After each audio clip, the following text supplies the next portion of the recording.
Today is Friday, the 21st of July. It's 10:10 in the morning, and our weather is not so scary today. High about 98 to 99, 86 now. No, yeah, maybe 98. I don't know. I don't think it'll hit 100.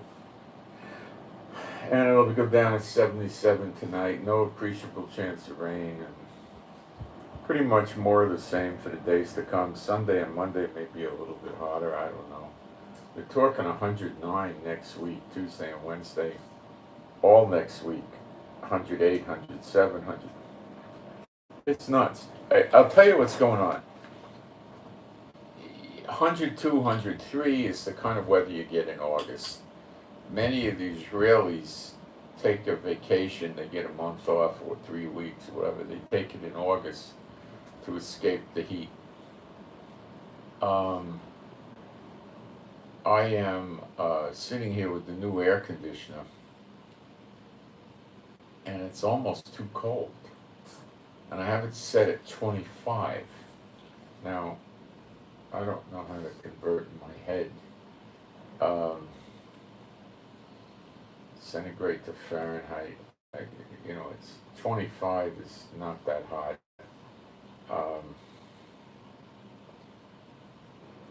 But I think I might have to turn it up. I'm going to get up on in the big room. We usually set it to 20 if it's extremely hot, and we set it for 22, 23 pretty typically.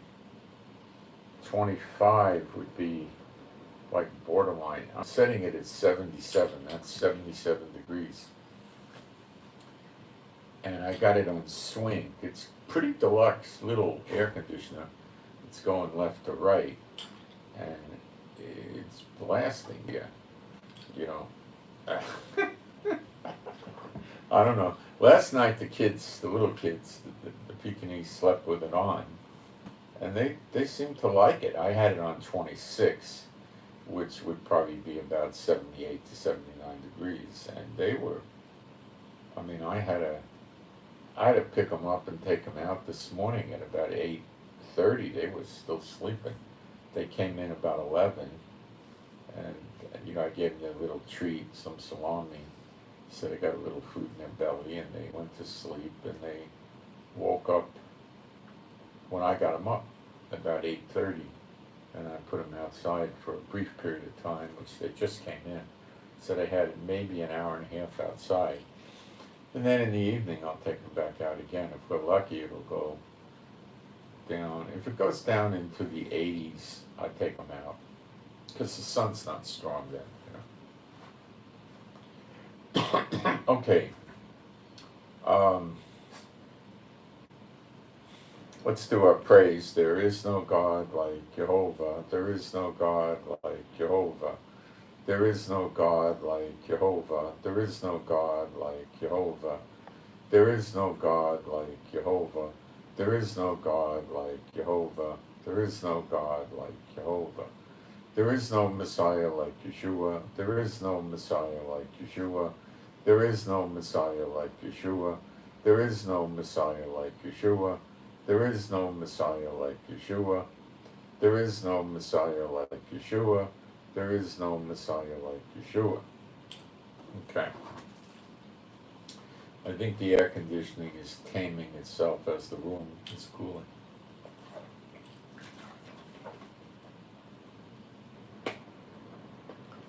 These air conditioners with the thermostat in the individual air conditioner are way more responsive to the room temperature than in a typical American house where you have central and you have one thermostat. And it's in some area of the house, But when you first turn them on when it's warm, some of them will kick into what's called turbo mode, where the temperature displays at 16 degrees centigrade, which is probably in the 60s someplace. And it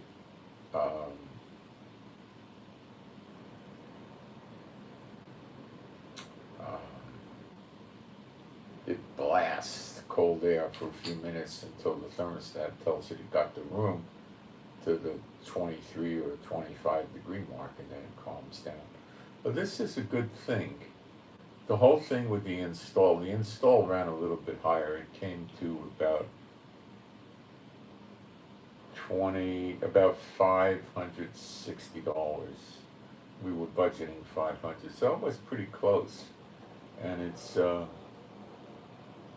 I think it's a pretty good air conditioner. It's not one of the premium brands, but it's a pretty good one. Got a year warranty anyway, so. And these things, you could take them with you when you move.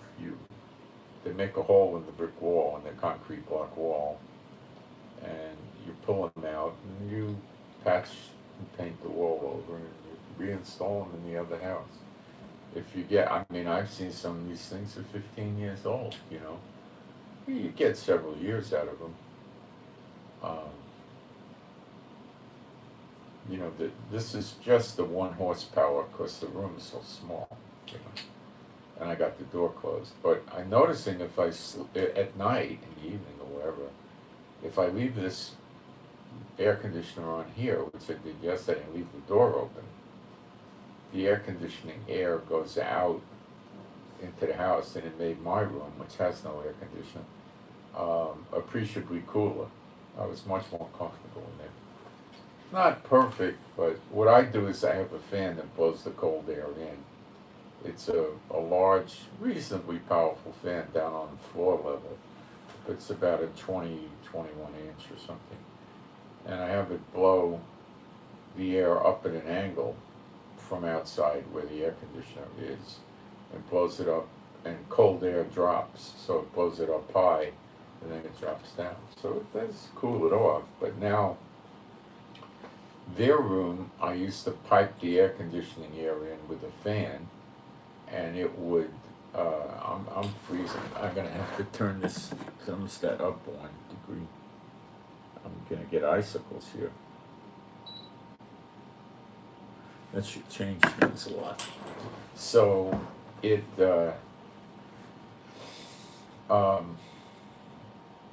a lot of hot air would come out into the house, and that would make things not great for me in my room, because the door from my room from the office is 12 feet maybe, so now it's better. Now it's blasting. I don't know what I did, but it should calm down. If it doesn't, I'll take it up to 27. The idea is to keep the room quiet without the external noise of closing the door, and just to keep things nice and comfortable in here, not to create a freezer, And this thing is becoming a freezer. If they made it, I probably should have bought a 3/4 horsepower, but I don't think they go that low. I don't even remember what America looks like anymore. I have no idea. It's long time. Ceiling fans, they're not real popular in Israel. They do some good, not much. I'm trying to get it down, bend on this thing here. They don't do a lot. We've tried them. They're not that great. They're not that bad, but they're good for temperatures up to 80, maybe 85. We usually don't run air conditioning till we hit 90, 91. Then you need it. If it's in the 80s, we'll just run the fans. Maybe at 89 or something with the sun blasting light. But the house sustains that kind of heat pretty easily. So if it's if you live in America and it's 82 degrees, people are going to blast the AC. Here, no. People walk around in the streets pretty much until it hits over 85, then they take a break. I don't like this weather too much because I can't go outside. In the cold weather, what I did is I bought myself insulated Levi's, or the Wranglers, I think, or whatever they were.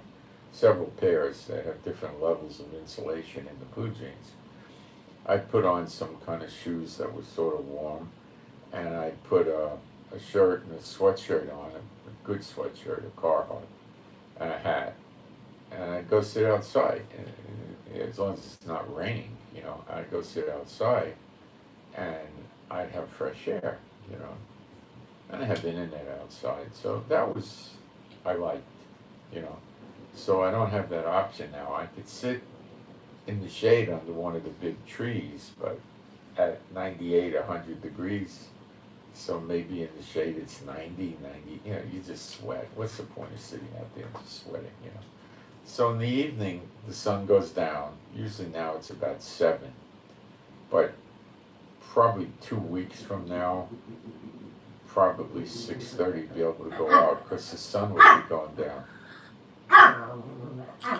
She's got something bothering her, I don't know, pestilence or something. Okay. All right, you don't have to bark at it. We got rid. All right, Yafa. We got rid of, I would say, 95% of her being upset with pestilence, and Chief probably 99%. I don't know. So we got to give him another shampoo, and I got to talk to the vet and see if he reproduced that medicine. But the medicine was really effective. Let me do a little housekeeping in the chat real quick, and we'll get started. Got some good revelations on the DOB today, daughter of Babylon, which is good old USA. Oh, now it's blowing at a reasonable level. This is getting nicer. I think this air conditioner is a winner. Rivka had some doubts about it, but I said, no, we bought it from one of the supermarkets, and they shorted me on an order. The delivery guy screwed up, or the packer screwed up, or something, and a bunch of items never got delivered. So I sent him a message online in English, and I reordered some goods because I needed it, like toilet paper and other things. So the next day was the delivery.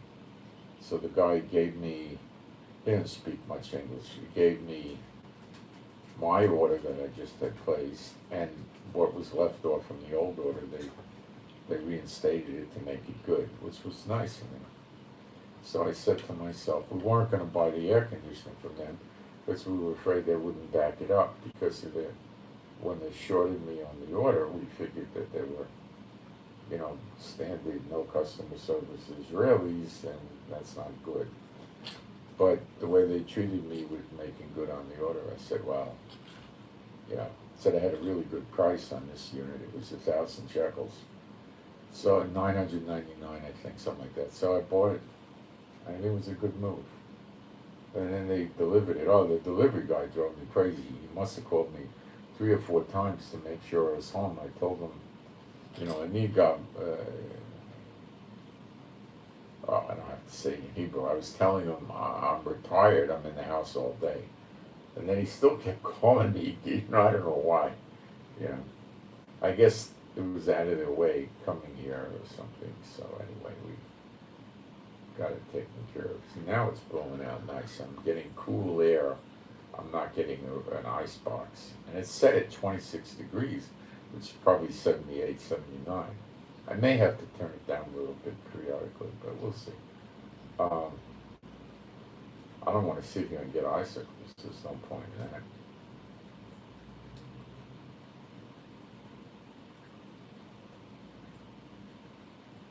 Last night it got so cold I woke up about 3:30, and I had to put a blanket over myself because I was like an ice box. That's a problem with the air conditioning. They do have timers on them, and you can program these stupid things with the internet. I never do it. I think it's just absurd to complicate your life like that. But you could probably program this thing so that at a certain hour, it goes from, like, I think I had it at 21, goes from 21 to 23 or something like that. But we got to watch it because we don't want to sweat the dogs out, and we don't want to wake up sweating. Anyway, so I put offering information up at the top of the chat. I pinned it there, and it's also in the chat highlighted in yellow, and I have my email address highlighted in yellow in the chat, and in the description box under the video, which you might want to read. It'd probably be interesting, probably like nothing you read before. I have the links for Patreon and GoFundMe in there for offerings, and at the very lowest line in the description box is my email address, which is Israel Giving with the number 7 at the end of it. Now, I have a website with many great Bible studies, in my opinion. You could see the URL at the very top, moishehakon.com, and it's got about 400 pages of Bible studies there, with the King James text right incorporated into the Bible study, so you don't have to flip through the Bible, you can just read it right there on the screen. King James is not the greatest translation, neither is Wycliffe or Tyndale or any of them. They're all Catholic oriented, okay? But the King James uses a very good manuscript, especially in the New Testament. In the Old Testament, they're all the Hebrew manuscripts are in agreement. But when they say they translated it from the Greek, the Latin, the Hebrew, they're full of nonsense. They didn't translate nothing from the Hebrew. Their knowledge of the Hebrew is pathetically bad, and they twist and turn it to corrupt it, to make it fit the church doctrines and the Catholic Church doctrines, and they all do the same thing. I don't think there's really ever very many English translations. They're all incorporate the same errors into them. There's a woman named Smith, I believe, and she self-published the Bible back in 1800s, I think, and she has a lot of error in there, but she has a lot of good stuff. Because she self-published it, she used her own money. You can't go to the publishing houses and get a Bible published that's going to contradict the church doctrines, because they're not going to be able to sell it to the bookstores that are church-oriented. A lot of bookstores are owned and operated by churches, if you don't know that. But that's a common thing. So, after the service, some churches have a bookstore, they open it up, and the people go in there and they buy books, right? They like to read the books. They like to read, edifying books. They like to read prophecy and different things, sometimes archaeology, And the church isn't going to put books in there that are going to teach against the church. They're not going to do that. Okay, like if I wrote a book, I'd have to self-publish it. They'd never put it. Okay.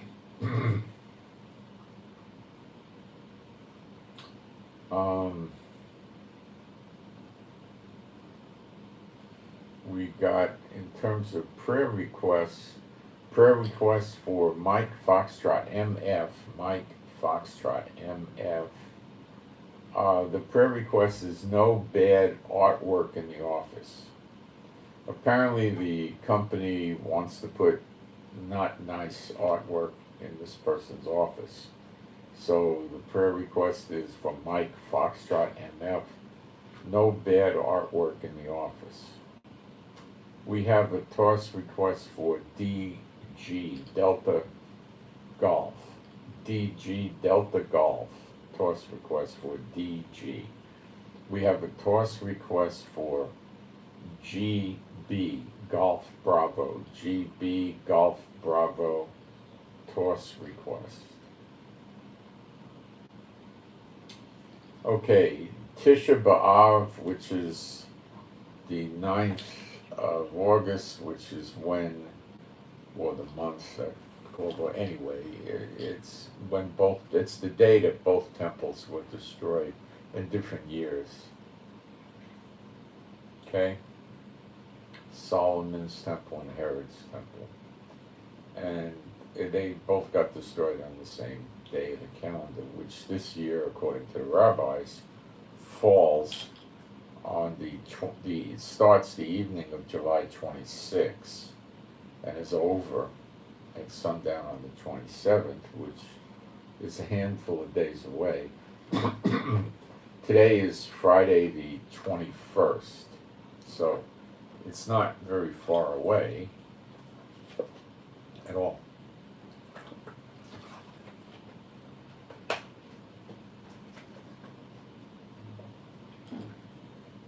Will anything happen? You got me. All right.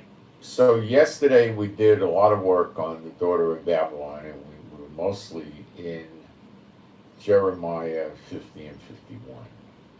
And we showed that the United States, which is the daughter of Babylon, is going to be doing some bad things to Israel. We're seeing it now in its beginning stages with Herzog, who's a left-winger, does not get along with Netanyahu, the president. Herzog's the president.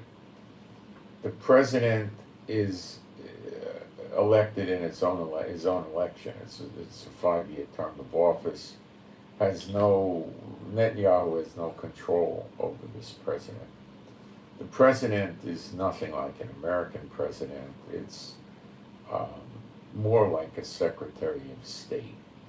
It's quite a powerful position, but not like the Prime Minister, which is probably 10 times more powerful. It's a huge gap, okay? But the president is more powerful than just a member of parliament called the Knesset, okay? But not a power like Netanyahu. Biden invited him to the White House, and he was there this week. Not only did he go to the White House, he was asked to address both houses of Congress, and Netanyahu was never invited. Now, this is a slap in Netanyahu's face, and it's designed to politically harm Netanyahu. Netanyahu, why are they doing this? Well, we'll look a little bit at the secular, but mostly at the spiritual. Netanyahu is facing 3 jail sentences for corruption when he's in office. He has to weaken the power of the court so he can pass a law making anything the prime minister does while in office, he has immunity and he can't be prosecuted civilly or criminally.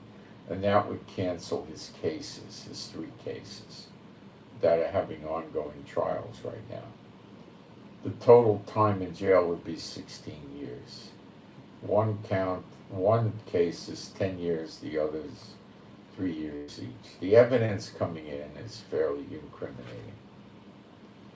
And it's still coming in. So, what is old Netanyahu going to do? Well,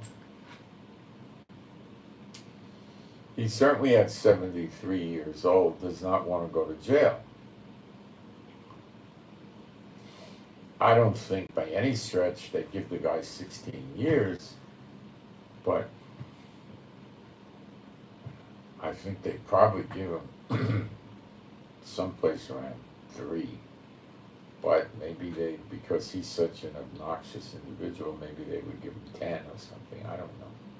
If they could give him 10 and let him out in 3, I guess, somehow, if they wanted to. But they want to get him convicted and put him in jail so they can get him out of office and get rid of him. It's becoming more and more apparent to the average Israeli on the street that Netanyahu's just doing this to stay out of jail. And it's beginning to become obvious to more and more people that he will do anything. No price is too great to keep himself out of jail, so he'll throw the country under the bus. He could cause the death of millions of Israelis. He won't care. He won't stop. Now, why is Netanyahu upset? Netanyahu doesn't care about killing Israelis. Why is he upset? Because Netanyahu's party consists of 5 political entities. One is Likud Party, which is centrist, and they're more or less Netanyahu's party. He's the chairman of it. For the most part, his people. There's two ultra-Orthodox parties, Shas and United Torah Judaism. United Torah Judaism are like borderline mentally ill, okay? They want Israel to support them, and they don't want to go in the draft. They're so far gone. And then there's Ben Gvir's political party, I don't know, Otzma or something, Otzma. And then there's Bezalel Smotrich. And Gvir and Smotrich are extreme right-wingers. They're Zionists. They want to fulfill Bible prophecy. Okay? And they are serious. And this is the last thing that the nations want. Satan's controlling all the nations now.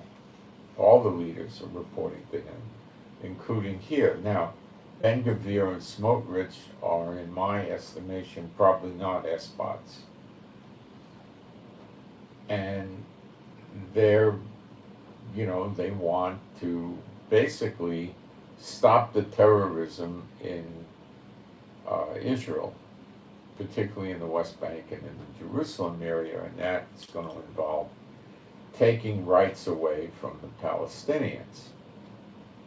And they want to support this weakening of the High Court so that they could have laws passed giving them more control and power over the Palestinians to break up the terrorism, but they also would like to see the Palestinians start leaving Israel.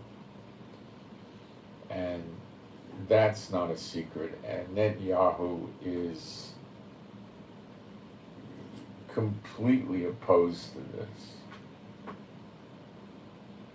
But he has to go along with it. He's a dedicated despot, and he has to go along with it, or they're going to leave his coalition. And if they leave his coalition, man, I'm so cold. I'm going to turn this up one more. Yeah, so 26. And if they leave his coalition, it'll go to a vote of no confidence. He'll lose, and there'll be a new election, 90 days. Well, it'll be between 90 and 120 days, really. And he'll be just the acting prime minister or caretaker during that period, and not allowed to change any significant legislation at all. So that's the end of the judicial reform. If there's a vote of no confidence that's successful, which means Netanyahu cannot muster up 61 of the 120 votes, then the vote of no confidence is effective, and he's reduced down to being basically a nobody,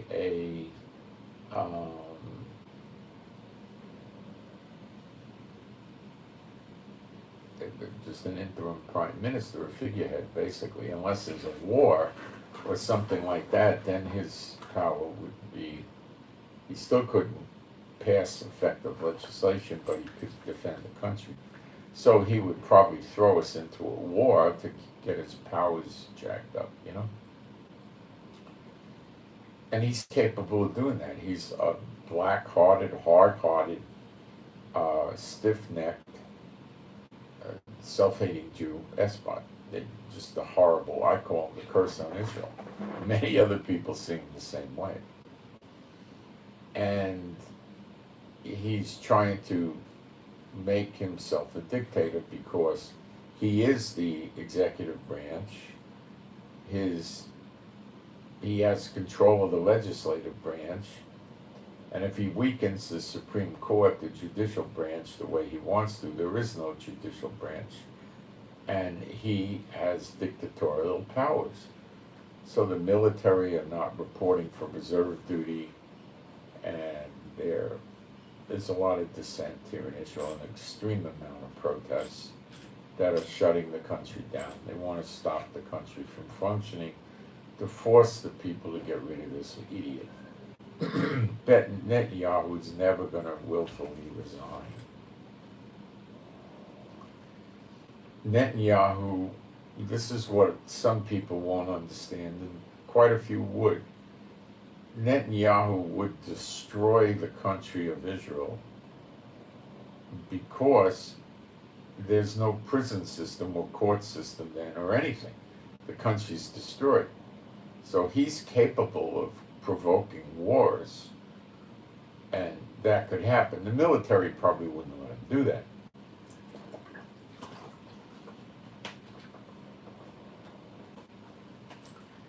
But if it came to him getting yanked out of office and sitting in jail, he would do anything, and that's what the people don't understand. And the Attorney General and the Supreme Court, in my opinion only, are afraid of him. Because he might lash out and say, you're trying to run the executive branch and kill democracy, and this is sedition and treason, and I'm arresting you. And then what the heck do they do? If the Supreme Court gets arrested, they can't go to the Supreme Court. You got it? And they're afraid he'll try that. He might do that. So then they can't meet and pass any decisions against him. They'll put him under arrest, probably house arrest.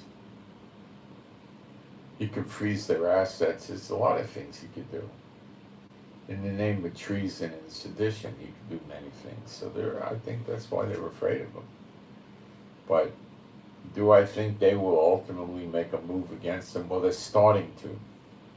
They're getting more and more scared with the protests, so they're starting to. So I think Biden is going to back Herzog into getting rid of Netanyahu politically or worse. But we heard, what we studied yesterday, is they're going to do a lot of bad things to Israel. Now, the Bible doesn't tell us specifically what these bad things are, but for the sake of those that would not hear, yesterday you can read carefully Jeremiah 50 and 51, and you'll learn a lot, okay? The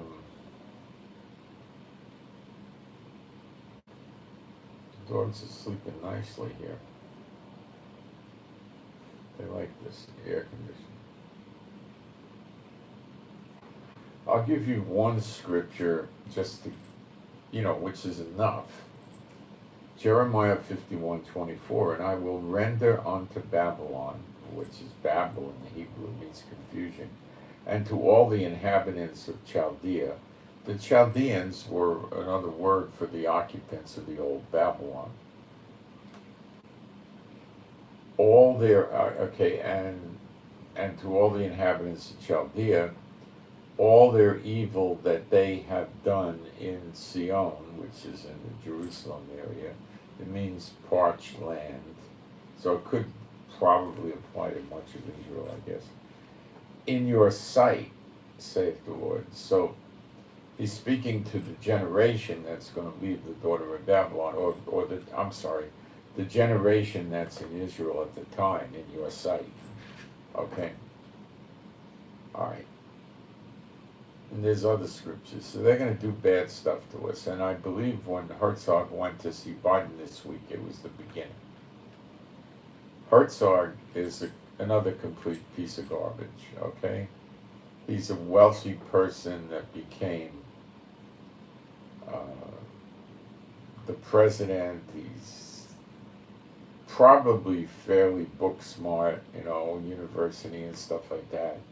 But he's not headed to the prime minister. His crony Gantz is the one that would be into the prime minister's seat, which I believe Biden cares for, likes.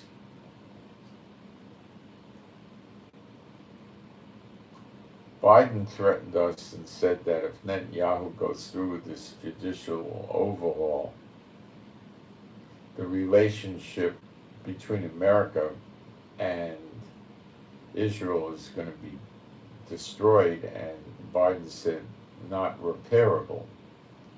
Words to that effect. And what the heck does that mean, not repairable? Well, what would America have to do to make it that way? Well, intervene. See, the protests are probably going to shut down the country, and then people could ask Biden for help. And he might come in with soldiers. And if he does something like that, what's he going to do? Well, he's going to, so to speak, enable peace with the Palestinians, give them a couple of $2 billion, and create a Palestinian nation inside the West Bank.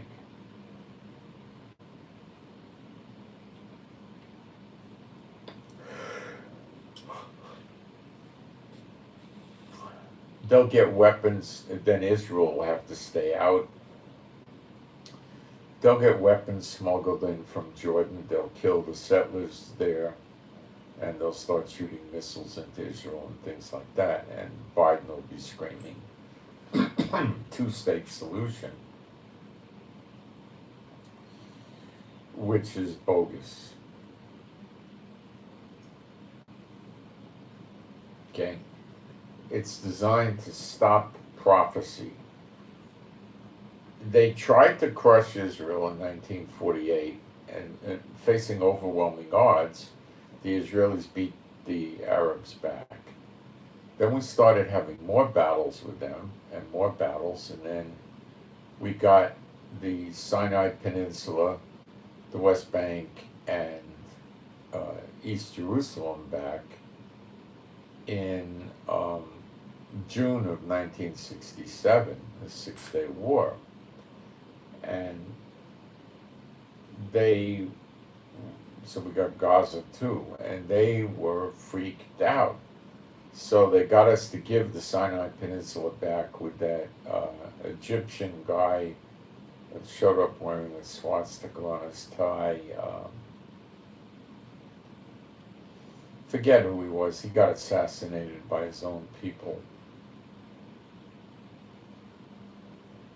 Anwar Sadat.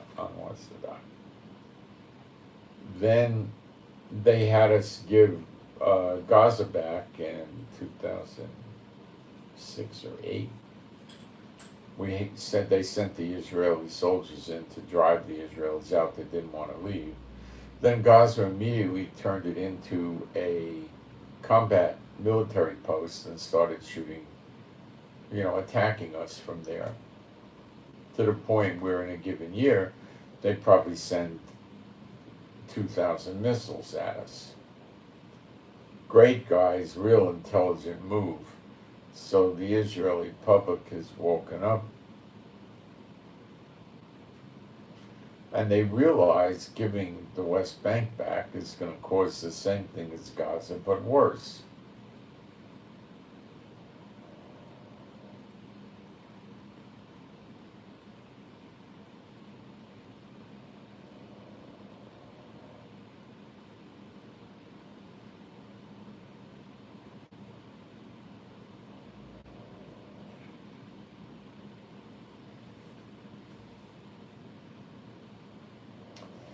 Things are not good. Getting some glare here. Put this on. So I'm going to open up a window because I'm getting dry here from the. Oh, I can't put that there. I'll put it here. I'm going to crack the window with the air conditioning. See how that works. We'll find out, right?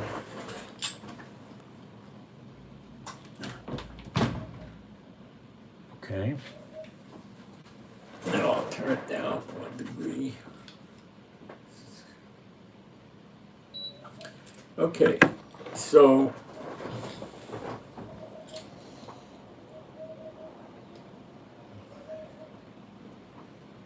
Biden in his administration is not going to let this right-wing part of the government coerce Netanyahu by threatening to leave the coalition, which means jail's on the way for Netanyahu. So they're forcing Netanyahu to let them clean up the terrorists in the West Bank And it's just a matter of time till they're going to run the terrorists out. And the Palestinians, thanks to Netanyahu's moronic leadership of Israel for 20 years, have what I'm told 6 digits worth of illegal weapons in Israel. Now, they're not necessarily using these weapons to shoot burglars and stuff like in America, although they are killing each other in wholesale quantities because they got all these guns. They're having fights, they're killing each other, they're stabbing each other, they're car ramming, they're shooting. And that's a phenomenon that's pretty weird that I never saw before. But they're reaping what they sow because they're supporting, either quietly or openly, the Palestinian terrorists, killing innocent men, women, and children. And now they're starting to kill each other, and they're turning to Israel to try to end it. Well,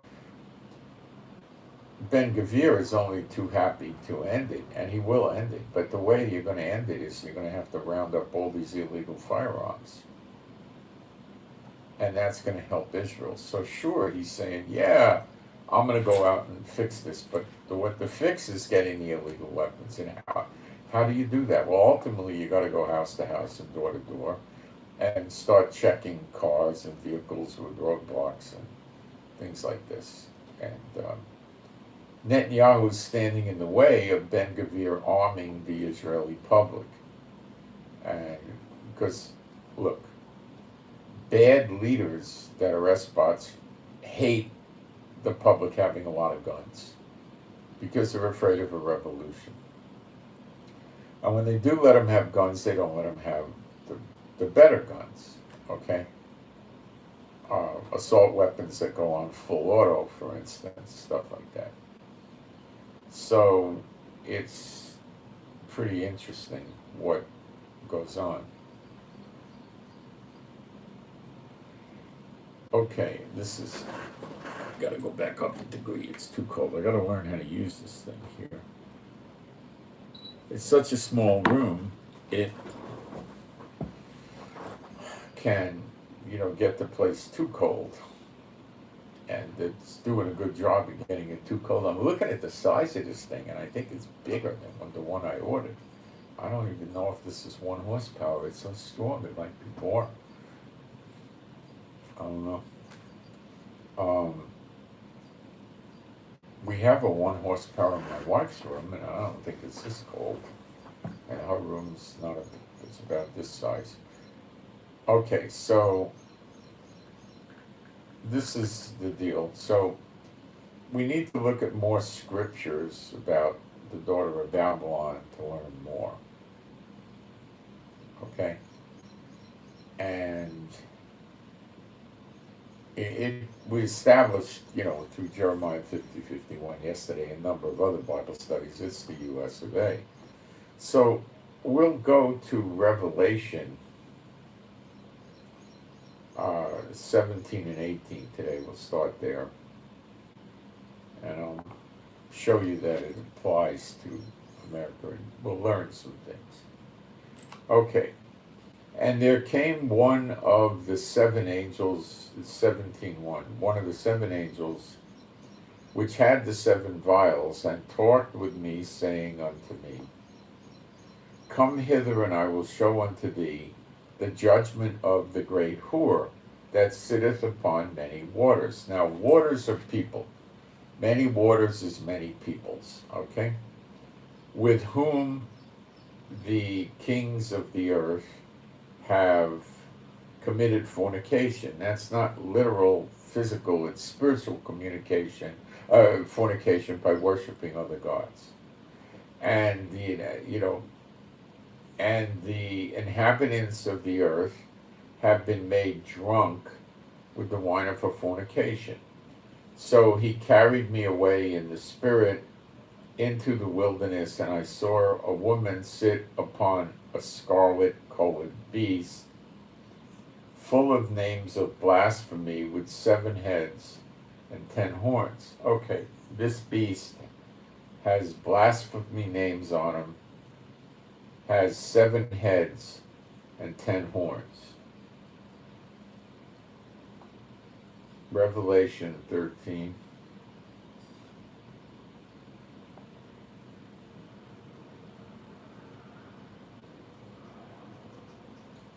And I stood upon the sand of the sea, and I saw a beast rise up out of the sea, having 7 heads and 10 horns, and upon the horns 10 crowns, and upon his heads the names of blasphemy.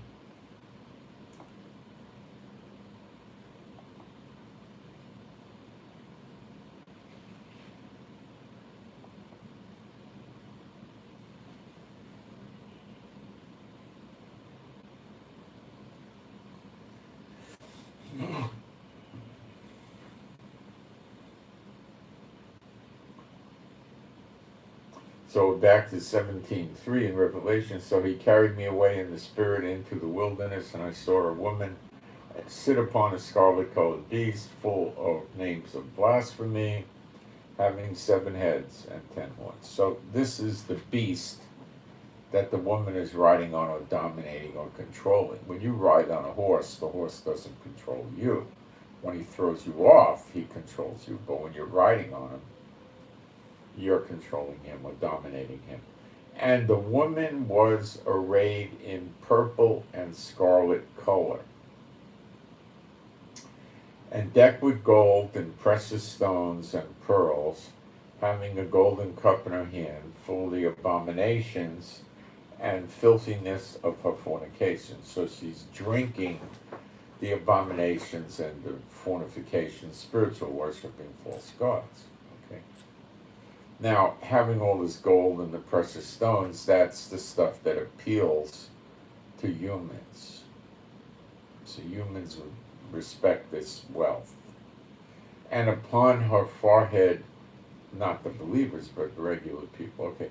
And upon her forehead was a name written, Mystery Babylon the Great. Now, let's look up the word mystery, because this is not a great translation. It's Strong's number, Greek 3466. It means a matter to the knowledge of which initiation is necessary. Okay, so Mystery Babylon is, the regular people don't know it, but the ones that are initiated, Masons, whatever, they know it. The S-bots, they know what it is, but the regular people ignore it. They don't know. They see the Statue of Liberty, they don't understand that it's the same thing as Columbia Motion Pictures.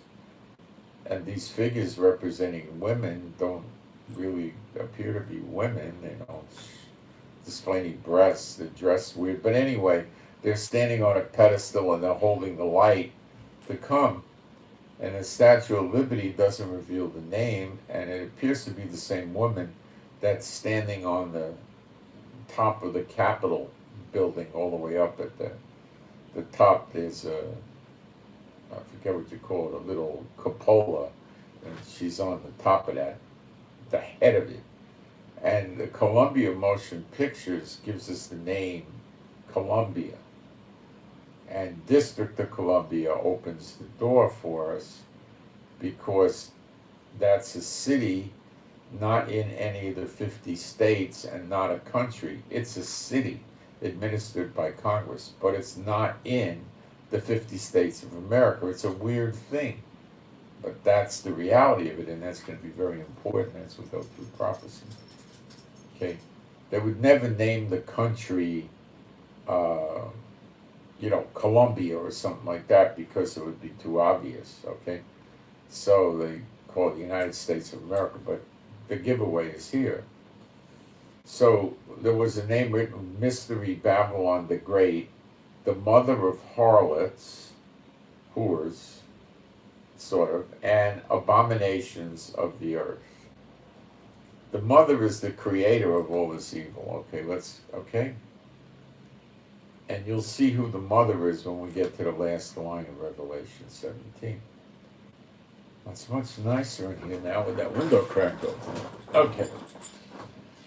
It's still comfortable.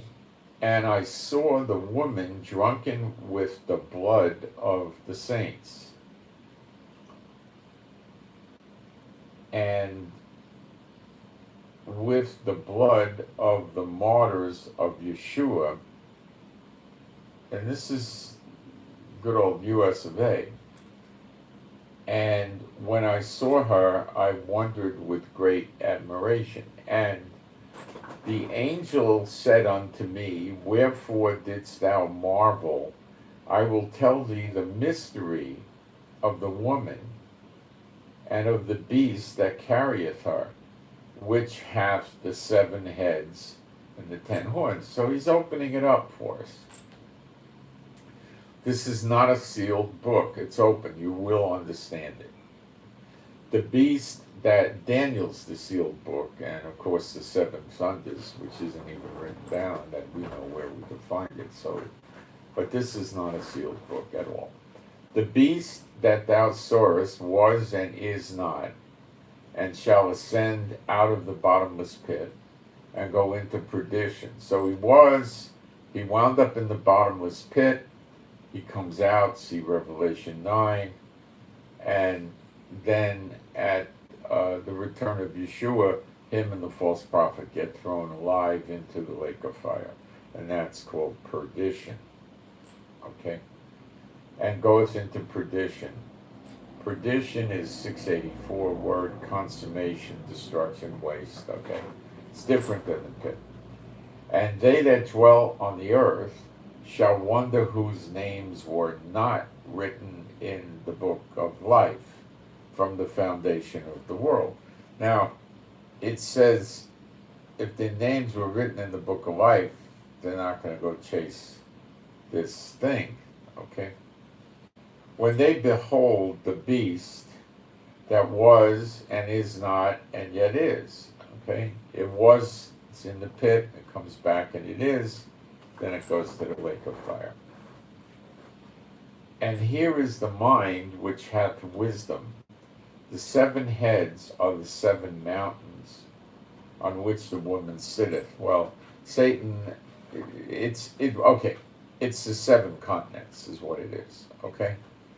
It's not Rome sitting on 7 hills. That's such a load of crap and nonsense. It's not even funny.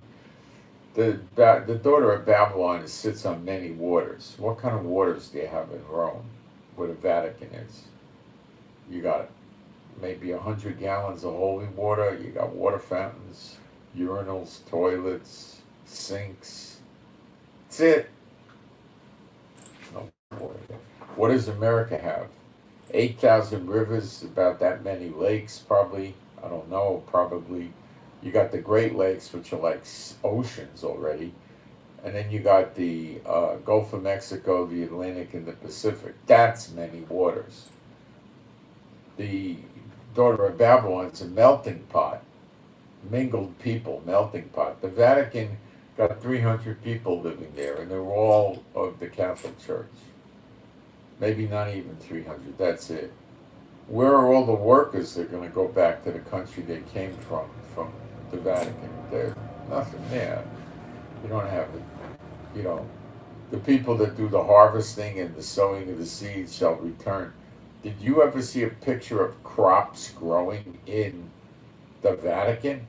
Maybe some high-ranking cardinal or bishop has a vase with fresh flowers on his desk, but sowing and harvesting in the Vatican? You gotta be kidding me. How dumb do people have to be to believe that? Mecca and Medina, all of a sudden they're on many waters. Are you kidding me? It's not them. Come on, wake up. Now I'm in verse 10. And there are 7 kings, 5 have fallen, 1 is, and the other is not yet come. And when he cometh, he must continue a short season. The one that is, I believe, is the other Nebuchadnezzar, which is called the king of daughter of Babylon, which would be America. Right now, that position is held by Biden. Will that change? I don't know. But right now, it would be Biden is the next Nebuchadnezzar. The Nebuchadnezzar that is running daughter of Babylon. Okay, and the the 8th is the beast. When he cometh,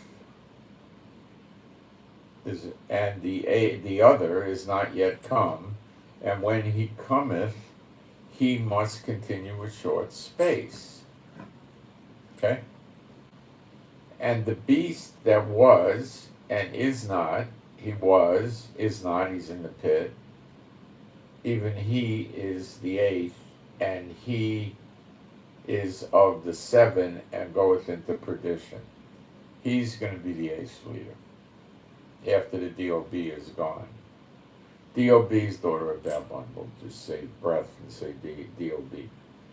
And the 10 horns which thou sawest are 10 kings, which have received no kingdom as yet. Okay. But receive power as kings 1 hour with the beast. When the beast kicks into gear, okay, which is not now, the 10 kings are going to get a kingdom, but right now they don't have a kingdom. So they're not running around doing anything right now. So don't start saying it's China and Russia and Iran and America and Mexico, or yeah, it's not the case. These shall make war with the Lamb, and the Lamb shall overcome them, for he is Lord of lords and King of kings, and they that are with him are called and chosen and faithful. And he saith unto me, the waters which thou sawest, where the whore sitteth, are peoples and multitudes and nations and tongues. Go slow. The waters which thou sawest, where the whore sitteth, are peoples, multitudes, nations, and tongues. So I told you the waters represent people. Now, how do we benefit from this? We go back to Revelation 12.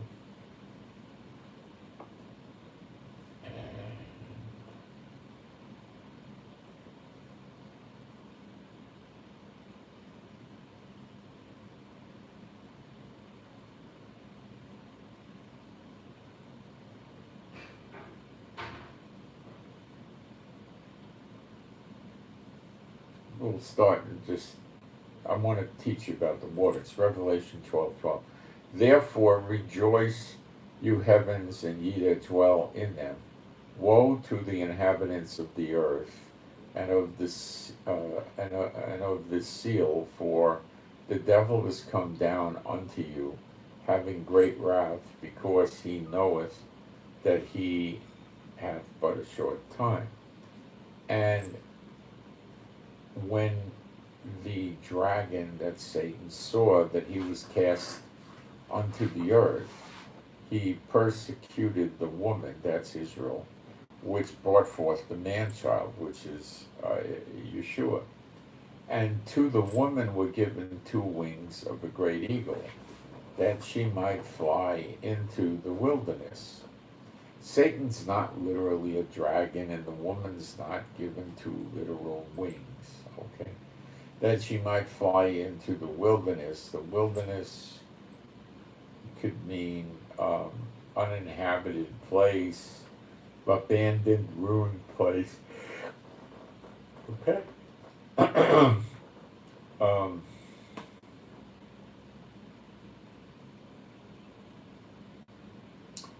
Into the wilderness, into her place. Well, that would seem to me it's Israel. If it's her place, it's not Tokyo or Moscow. Where she is nourished for a time and times and a half time from the face of the serpent. Well, the first time, this is captivity. It's not 42 months or 1260 days, contrary to what the church schmucks teach. The first time was Egypt, the second time was Babylon, the third time was Rome, which is still sort of ongoing, and the fourth time, which is the half a time, is found in Zechariah 14, and this is when half of Jerusalem goes into captivity. Has not yet happened, and it's the only place you have to read anything like that, and that's the half a time. And the serpent cast out of his mouth water as a flood after the woman. This is people. So he sent people to be in Israel. The Arabs, for instance. Okay. After the woman. Well, they're after Israel. Perhaps you heard of terrorism in Israel and rocket attacks from our neighbors and great wars from the surrounding countries since 1948. Okay. So, as a flood after the woman, that he might cause her to be carried away of the flood. So they want to run Israelis out of the land. You got it? And the earth helped the woman, and the earth opened her mouth and swallowed up the flood which the dragon cast out of his mouth. Well, I guess that's the earth with the Balfour Declaration in 1917, but really 1948, letting them come into Israel, coming into the land. Okay, Yafi, I can't play too much with you. I got to work. Okay, so now we're back in Revelation 17, 15. What are you up to? Yafa, what are you doing? Yafa, don't do something bad. Yafa, you better be good. And he saith unto me, the waters which thou sawest, where the whore sitteth, are peoples and multitudes and nations and tongues. People.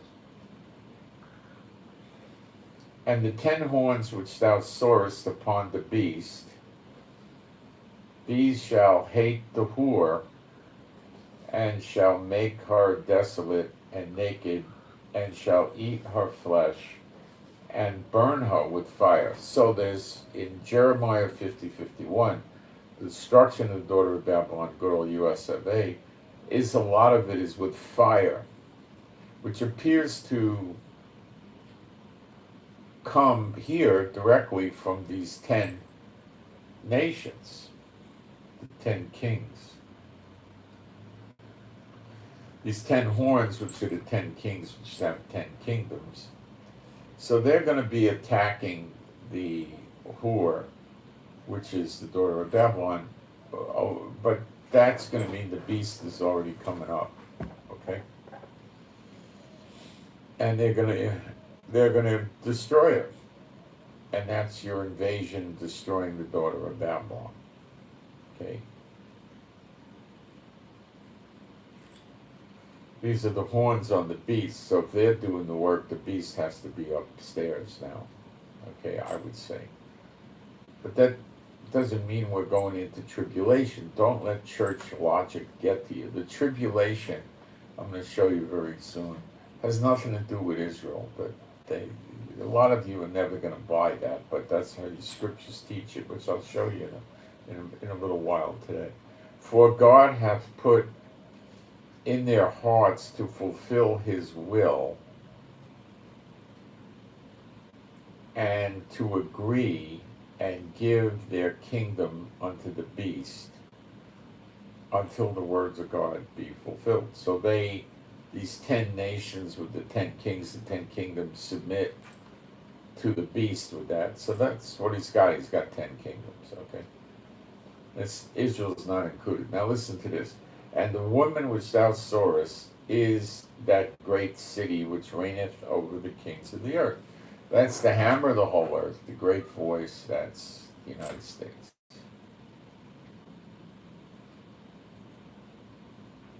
Okay? Now we'll go to chapter 18 of Revelation. And after these things I saw another angel come down from heaven, having great power. And the earth was lightened with his glory. Arise, shine, your light has come, the glory of the Lord has risen upon thee with his glory. This is probably Michael, the glory of God of Israel. the kabod, who was with the children of Moses and Aaron in the wilderness. And he cried mightily with a strong voice, saying, I'm saying this is probably who it is. I can't give you a proof positive, but I'm pretty certain about it. With a strong voice saying, Babylon the Great is fallen, and has become the habitation of devils. Fallen, it means it became a piece of junk. Okay, basically. It started out as a nice republic with freedom, without a Federal Reserve, without an IRS, and with states' rights, and, lots and lots of freedom and land and nice lifestyle, and look what it turned into. Has become the habitation of devils, and the hold of every foul spirit, and a cage of every unclean and hateful bird. For all nations have drunk of the wine of the wrath of her fornication. The whole world is that way now. And the kings of the earth have committed fornication with her, and worshiping false gods. So how does that work? Like World War II's over, America goes over there and doesn't punish Japan. What do you think they did with Japan? What do you think Japan switched over to? And the kings of the earth have committed fornication with her, and the merchants of the earth are waxed rich through the abundance of her delicacies.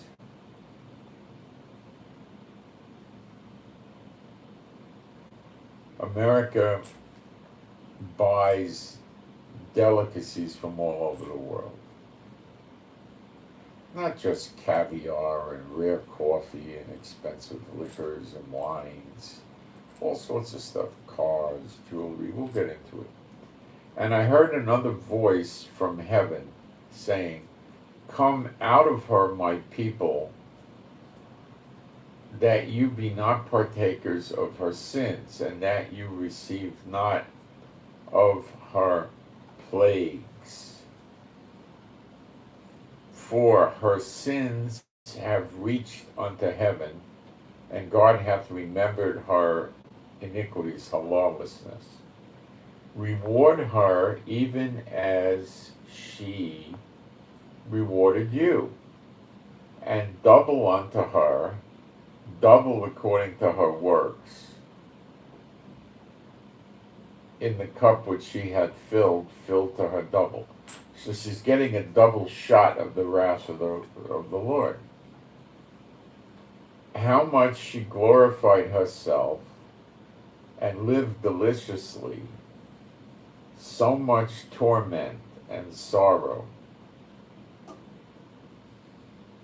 Give her so much torment and sorrow. Give her. It's sort of in gear now. For she saith in her heart, I sit a queen, and am no widow, and shall see no sorrow. Therefore shall her plagues come in one day. I've checked the words, it means one day. The daughter of Babylon gets it in one day.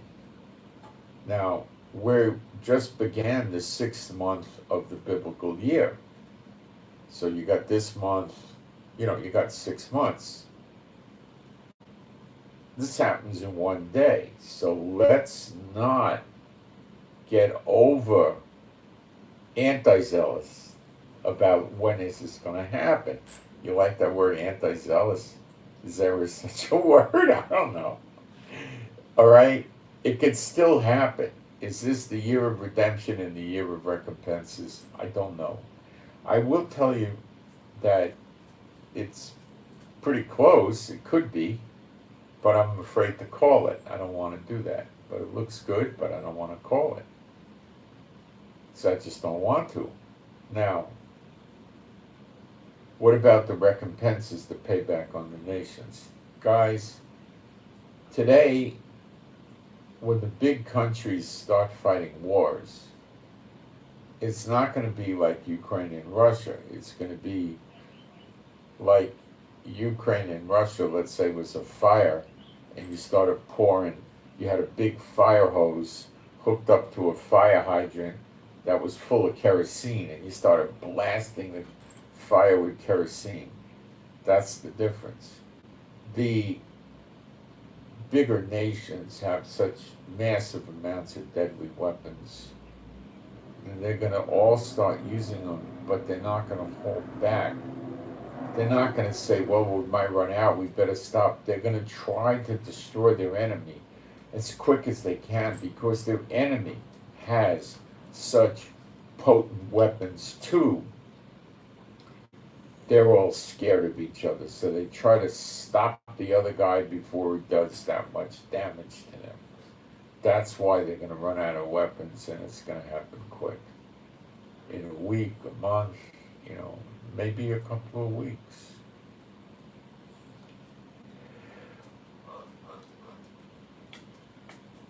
America's not run out of weapons. America's run out of weapons that they care to give to Ukraine. The other NATO countries are getting a little bit sick of it too. They need weapons to fight Russia. They feel, I think, that a war with Russia versus NATO and China and North Korea versus America and her allies, along with Iran helping out, and Cuba, Venezuela, and that kind of thing. Other decrepit countries that may join in against America. They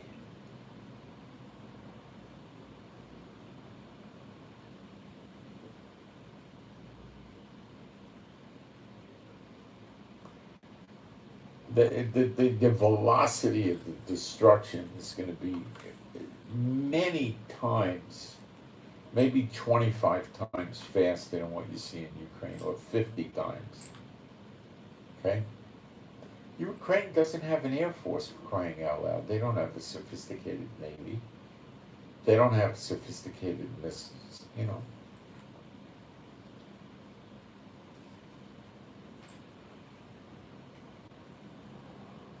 Revelation 18:8. Therefore shall her plagues come in one day, death and mourning. Okay, that's them getting whacked in one day, and famine. Now, could they come with swords and spears and bows and arrows and do this in one day? Well, in a classroom setting, you could say yes, but they probably have to have an army of 15, 20 million. I mean, they surround her from all the borders, but I mean, even then, that's, it's probably high technology.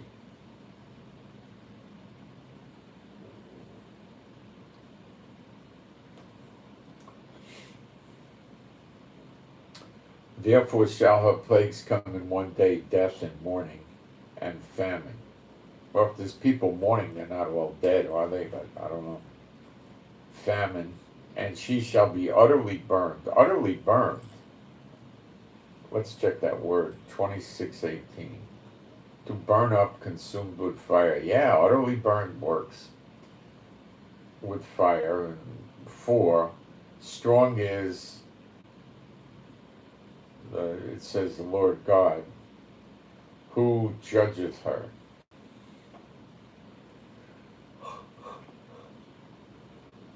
And the kings of the earth who have committed fornication and lived deliciously with her shall bewail her and lament for her when they see the smoke of her burning. Well, the smoke's going to go all over the world. She's literally going to burn like, cigarette lighter and paper, burn, all right? Burn, burn.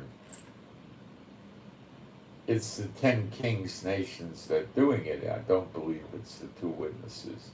It's a possibility, something like that, but I don't think so. Nah, don't buy it.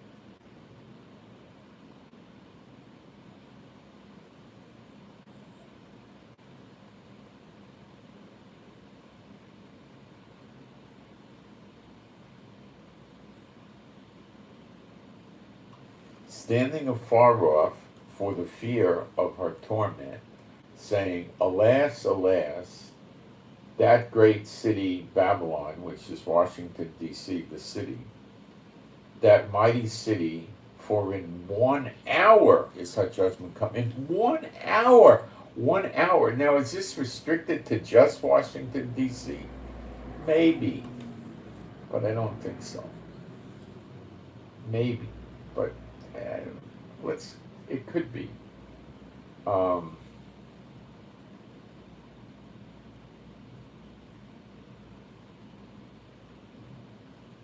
So it could be just Washington, D.C., but the rest of the country goes, because we read about it.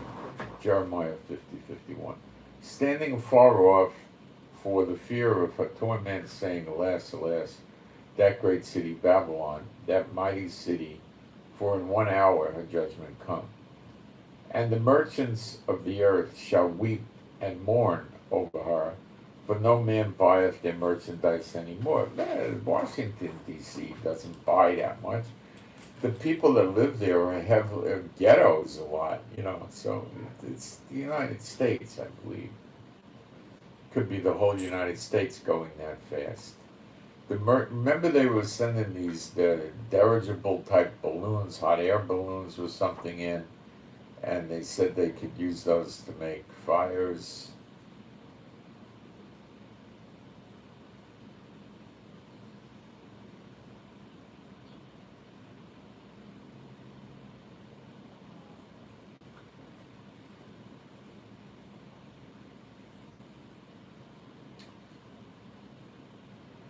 The merchandise of gold and silver and precious stones, and of pearls and fine linen and purple and silk and scarlet and all thine wood. Remember in Jeremiah 50:51 that the whole place gets destroyed suddenly. Suddenly, it says, I think even in a moment. So it's probably the whole country.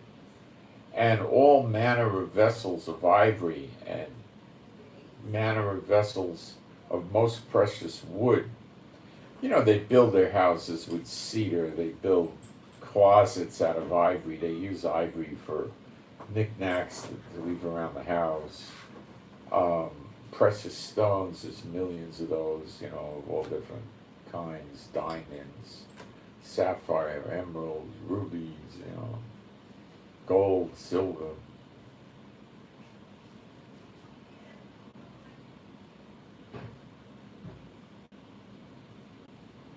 Most precious wood, brass, and iron, and marble. They put marble all over their floors, their walls, their ceilings. They use special marble. It's just the whole country. It can't just be Washington, D.C. And cinnamon and odors, I guess that's perfumes. And ointments, those are the different lotions they put on to protect their skin and all that. And frankincense, that's really an herb, but I guess you could burn it. And wine, they all got their wine cellars, their wine rooms. And oil, and fine flour, and wheat.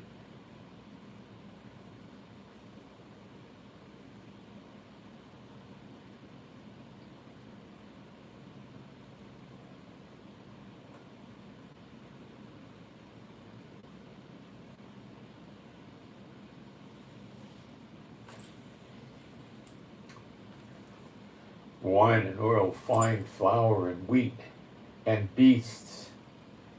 They buy $1 million racehorses, expensive camels, prize bulls for millions of dollars, stuff like that. Wagyu beef, and sheep, and horses, and chariots. Now, does a chariot mean a car, like a Ferrari, or is it an old chariot? I don't know. And slaves, and souls of men. And the fruits that thy soul lusted after are departed from thee. I think these are literal fruits, like, they like eating fruits from all over the world, Like in the winter, in the cold climates, they like to eat, mango and papaya and things like that, And all things which were dainty and goodly are departed from thee. And thou shalt find them no more at all. The merchants of these things, which were made rich by her, shall stand afar off for the fear of her torment, weeping and wailing. Now we'll talk about the merchants as we keep reading. And saying, alas, alas, that great city that was clothed in fine linen and purple and scarlet, and decked with gold and precious stones and pearls. For in 1 hour, so great riches has come to naught. 1 hour, again. In a day, in a moment, in Jeremiah 50:51. And every shipmaster, and all the company in ships and sailors, and as many as trade by sea, stood afar off. Well, you know, at the ports, like in Los Angeles and New York, and I guess New Orleans and Miami and those places, the ships have to frequently wait days to unload. Could even be a month. So they anchor offshore. They could be, you know, a mile, 2-3 miles even offshore. So yeah, they would be in their ships and they would be watching America burn. That's easy to understand. And cried when they saw the smoke of her burning, saying, what city is like unto this great city? And they cast dust. So when they saw the smoke of her burning, I guess they're seeing Washington, D.C. burn. And they cast dust, or it could be all these different places, the whole place burning. The daughter of Babylon is a she, so it says when they saw the smoke of her burning, it could mean the daughter of Babylon. And they cast dust on their heads and cried, weeping and wailing, saying, alas, alas, that great city, wherein were made rich all that had ships in the sea by reason of her costliness. For in 1 hour is she made desolate. It could be that they destroyed D.C. first, so there's no seat of the government to control. The Pentagon's gone, NSA's gone, CIA's gone, White House is gone, the Capitol, the House and the Senate is gone, Supreme Court is gone. There's nothing left to control the country. So when they come in and invade, it's easy pickings. Rejoice over her, thou heaven and ye holy apostles and prophets, for God hath avenged you on her.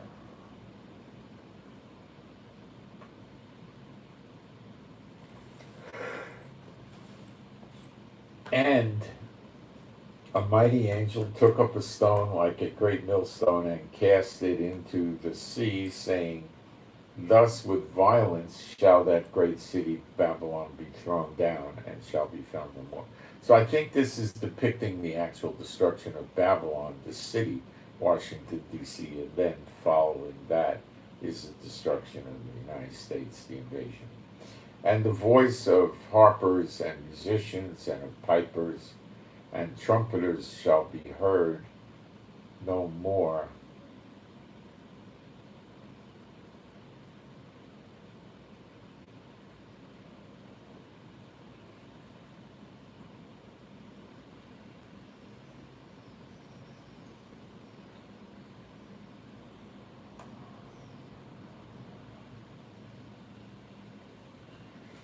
Shall be heard no more in thee, and no craftsman of whatsoever craft he be shall be found any more in thee. There's not many craftsmen in Washington, D.C. It's talking about the whole daughter of Babylon. You got to kind of follow it carefully. And the sound of a millstone shall be heard no more at all in thee. Well, they don't grind food in Washington, D.C., you know. And the light of a candle shall shine no more at all in thee. And the voice of the bridegroom and of the bride shall be heard no more at all in thee. For thy merchants were the great men of the earth. For by thy sorcerers sorceries were all nations deceived, and in her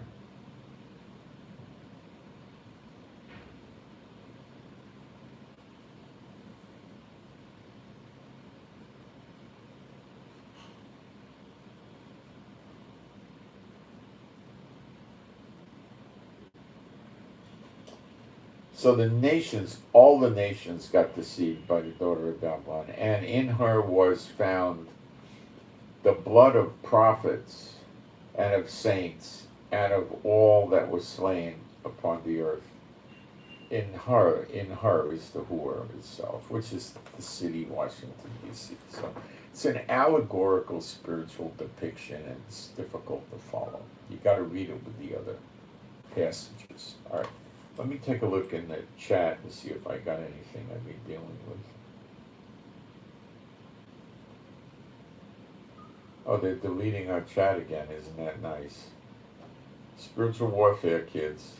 It might be somebody that has some sort of hackware that can go in and delete chats. It may not be them.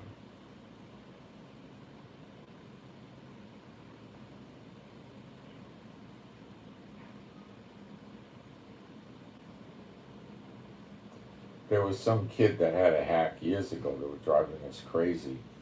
You couldn't delete him or block him when he started cursing everybody, because the name that he had that you could see wasn't the right name. So the only way we were able to get rid of this idiot was to mass complain to eBay. The more complaints they get, the more they deal with it. But he kept coming back and tormenting us for weeks. It was difficult.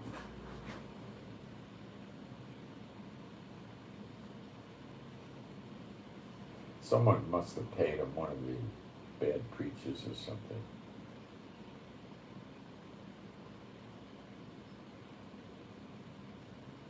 Anyway, that was years ago.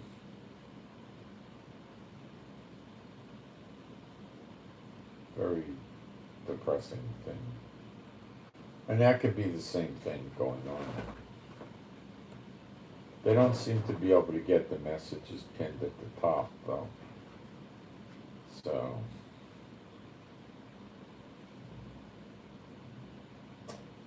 let me rotate this around here to get from top messages to all messages. Maybe that gives them more difficulty or something. I don't know. We'll see if this idiot comes back. Spiritual warfare on that idiot. Okay.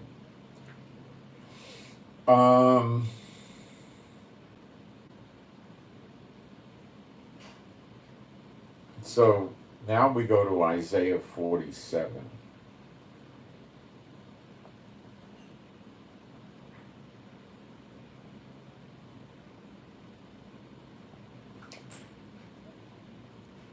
Come down and sit in the dust, O virgin daughter of Babylon. There it is. It's the U.S. Sit on the ground. There is no throne, O daughter of the Chaldeans, for thou shall no more be called tender and delicate. There's no more throne. This probably, it's referencing the whore or something. Well, anyway. Take the millstone and grind meal. Uncover thy locks. Make bare.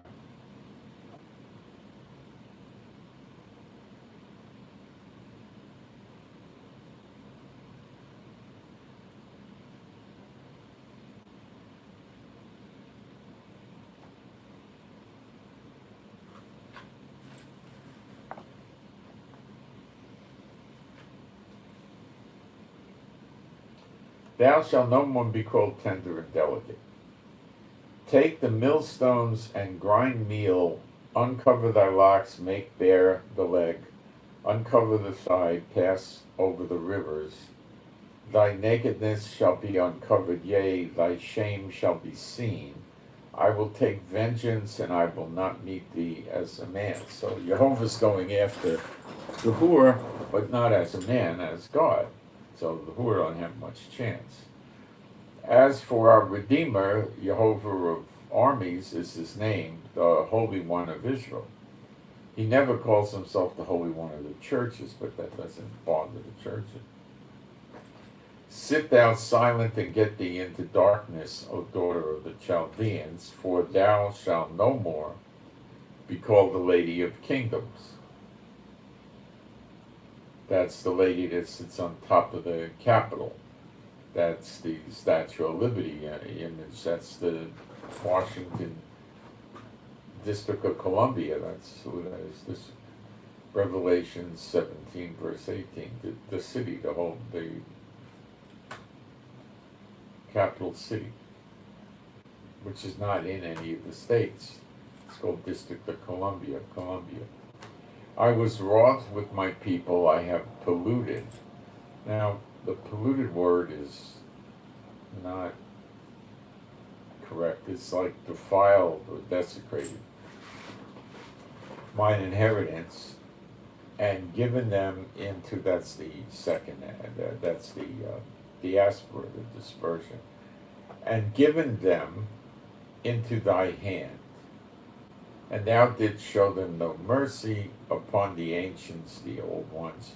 Hast thou very heavily laid thy yoke. I believe this was the Indian Wars against the North American Indians, who I think are a lost tribe, one of them. And thou saidst, I shall be a lady forever, so that thou didst not lay these things to thy heart. So being aware of the scriptures still doesn't, they don't take it seriously. They're deceived by Satan. They don't know any better. To thy heart, neither didst remember the latter end of it. Therefore, but they still like doing the evil. They like doing evil, but they like it more when there's no punishment that they could see for it.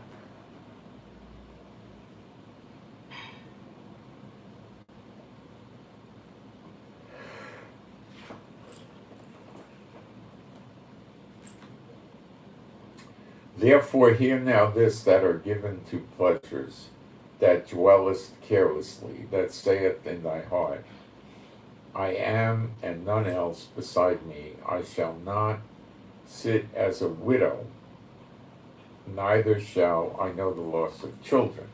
Well, her children live not just in Washington, D.C. And a widow means she's not married. Married to who? The beast? Maybe, but more likely married to the land, is what it means, which is America. But these two things shall come in to thee in a moment. What does the word moment mean? 7281 Strong's Rega. It's almost like a second even, like someone brings the doorbell, you go Rega, wait a minute, wait a second, that type of thing. The two things shall come to thee in a moment, in one day. The word for one is achad, which literally is one, uno,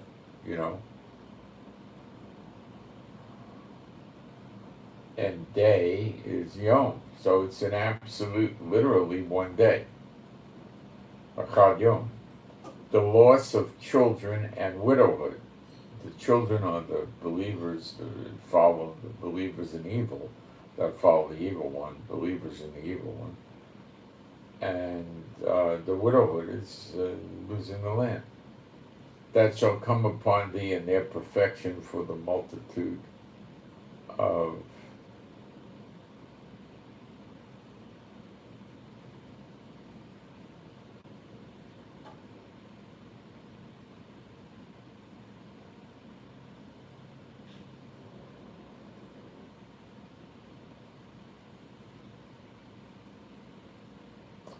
one day the loss of children and widowhood, they shall come upon thee in their perfection. This is going to happen, perfect destruction. We have probably never seen anything like this in the world. This destruction is going to be from God. We probably never saw this before. Pretty sure we've never seen it before. How long did Noah's flood take? It's not going to come like Noah's flood, but how long did Noah's flood take? Well, it took a little while. This is going to be quick. in a moment, in an hour. I don't know what it's going to be. Forget nuclear bomb. That's not what's going to happen. For the multitude of, they loot and pillage the daughter of Babylon, the invaders. So with nuclear bombs, there's nothing to take out. It's all global. Yeah, forget it. It's not nukes. Just don't go there. For the multitude of thy sorceries, and for the great abundance of thine enchantments. For thou hast trusted in thy wickedness. Thou hast said, none seeth me. Thy wisdom and thy knowledge, it hath perverted thee. And thou hast said in thy heart, I am, and none else beside thee.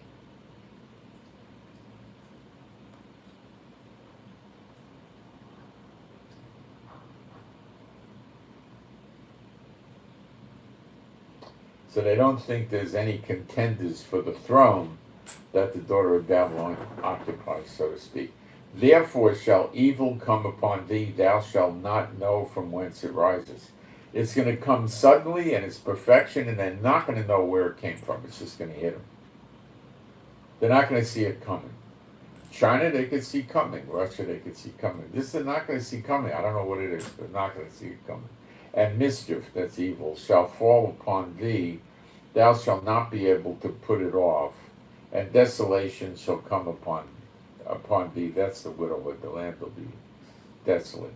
Suddenly, and desolation shall come upon thee suddenly, which thou shalt not know. It's going to be something they don't know from.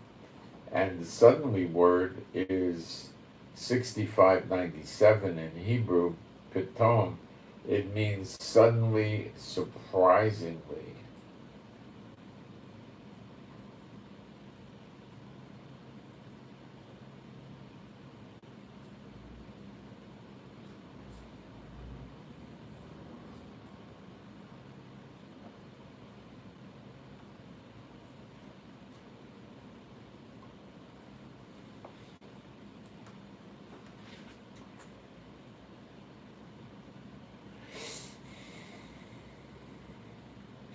Stand now with thy enchantments and with the multitude of thy sorceries, wherein thou hast labored from thy youth. So if there's a political leader that's the focus point of a lot of spiritual warfare, and there's other spiritual leaders, other leaders of another country that are into the dark arts, let's call them, they could be attacking this other leader with their witchcraft, couldn't they? Thou hast labored from thy youth, if so, read between the lines. Thou hast labored from thy youth, if so be, thou shalt be able to profit, if so be thou mayest prevail. Thou art weary in the multitude of thy counsels. This is Isaiah 47:13 I'm up to. So they rely on their witchcraft and their sorcery and their spells and their enchantments, right? Thou art wearied in the multitude of thy counsels. Let now the astrologers, the stargazers, the monthly procrastinators stand up with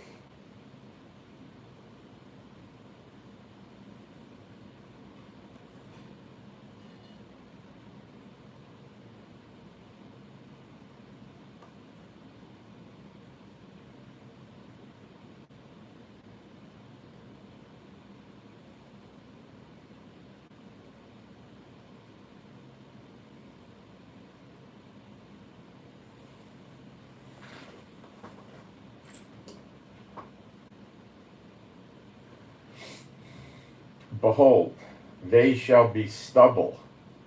The fire shall burn them. They shall not deliver themselves from the power of the flame. Is it possible the two witnesses have something to do with this flame? Yeah, but it could be. I don't know. I don't know the source. There shall not be a coal to warm at, nor fire to sit before. Thus shall they be unto thee with whom thou hast labored, even thy merchants from thy youth. They shall wander every one to his quarters, none shall save thee. They're going to leave for fear of the sword before the actual destruction. The workers that are foreigners from Mexico and Central America, Afghanistan and Pakistan, wherever. Okay, let's go to Isaiah 13, giving you the whole enchilada. The burden of Babylon, which Isaiah the son of Amoz did see. Lift ye up a banner upon the high mountain, exalt the voice unto them, shake the hand, that they may go into the gates of the nobles. I have commanded my sanctified ones. I have also called my mighty ones for mine anger, even them that rejoice in my highness. The noise of a multitude in the mountain, like of a great people, a tumultuous noise of the kingdom of nations, gathered together.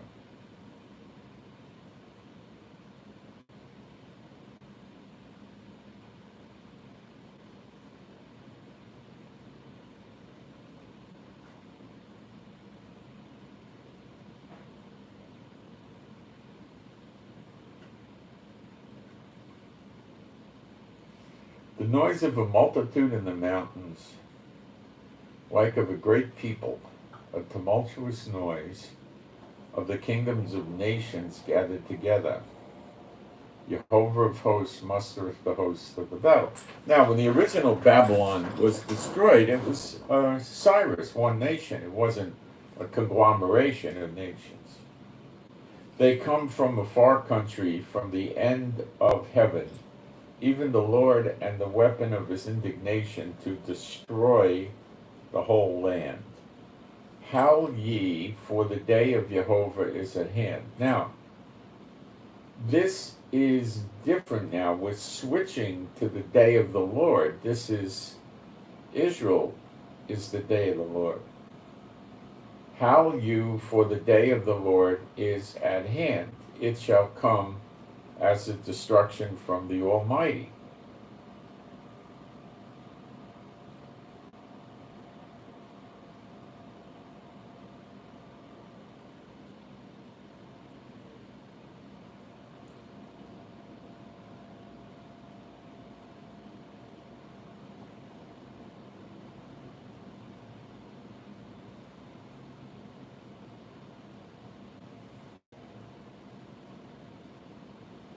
It starts out with Babylon, and now it switches horses or switches subjects.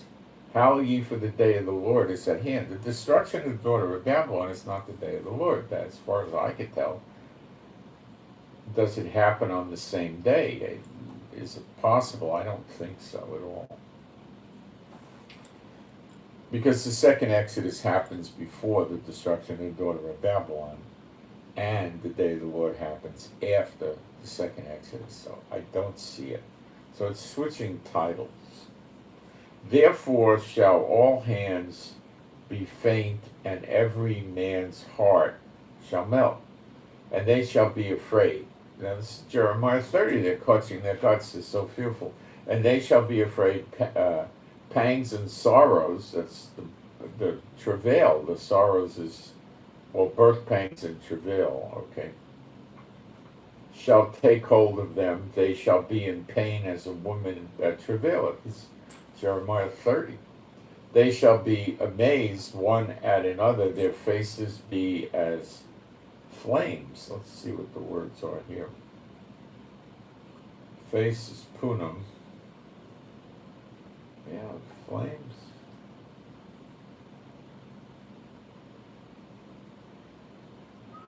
Well, it also means to gleam, a flash.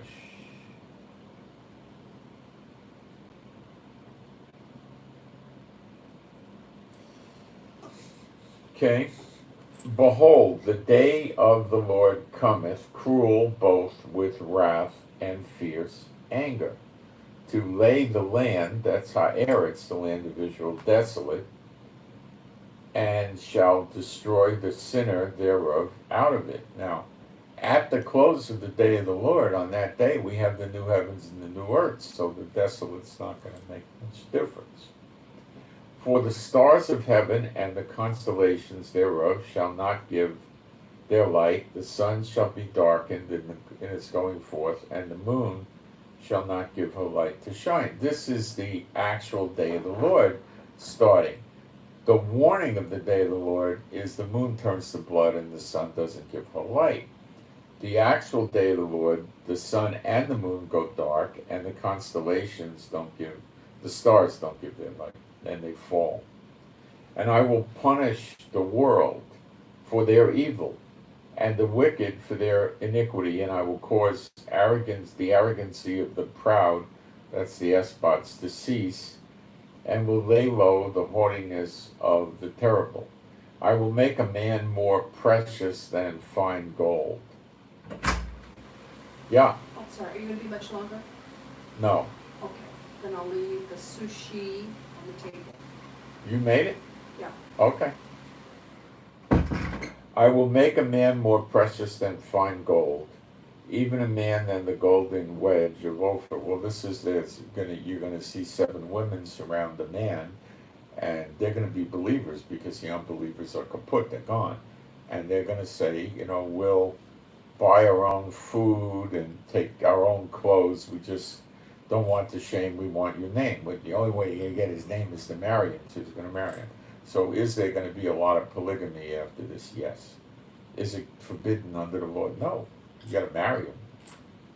Can you be a head of a congregation as a polygamist? No. But could you hold other offices? Sure. It's something you could do. Could the Levites do it, and the Kohanim do it, and the sons of Zadok do it? Yes. Yes. It's not prohibited. Solomon did it, David did it. It's not prohibited. Okay? If you do it without marriage, that's adultery, fornication. But if you do it with marriage, and then the marriage gets consummated, which if you get married, it has to be consummated, or that's evil, that's not right. Unless you're incapacitated physically, and then why are you getting married? Anyway, I will make a man more precious than fine gold, even a man than the golden wedge of Ophir. Therefore I will shake the heavens, and the earth shall remove out of her place in the wrath of the Lord of hosts and in the day of his fierce anger. And that's when you get the new heaven and the new earth, right after that. And it shall be as the chaste roe, and the unbelievers are going to be cut off before that, most of the bad ones. They're never going to see this. The evil ones who are attacking evil, they won't see it. It's going to be great. I don't know what it's going to be like. I don't think any of us ever saw it, but it will be wonderful. And it shall be as the chaste roe, and as the sheep that no man taketh up. Then they shall every man turn to his own people and flee everyone into his own land. Now it's talking more like the daughter of Babylon again. See? Everyone that is found shall be thrust through. This is going back to the daughter of Babylon. And everyone that is joined unto them shall fall by the sword. The children also shall be dashed to pieces before they rise. Their houses shall be spoiled, and their wives ravished. Behold, I will stir up the Medes against them, which shall not regard silver, and as for gold, they shall not delight in it. They're just going to be evil. They're just like being evil. Their bows also shall dash the young men to pieces, and they shall have no pity on the fruit of the womb. Their eyes shall not spare children.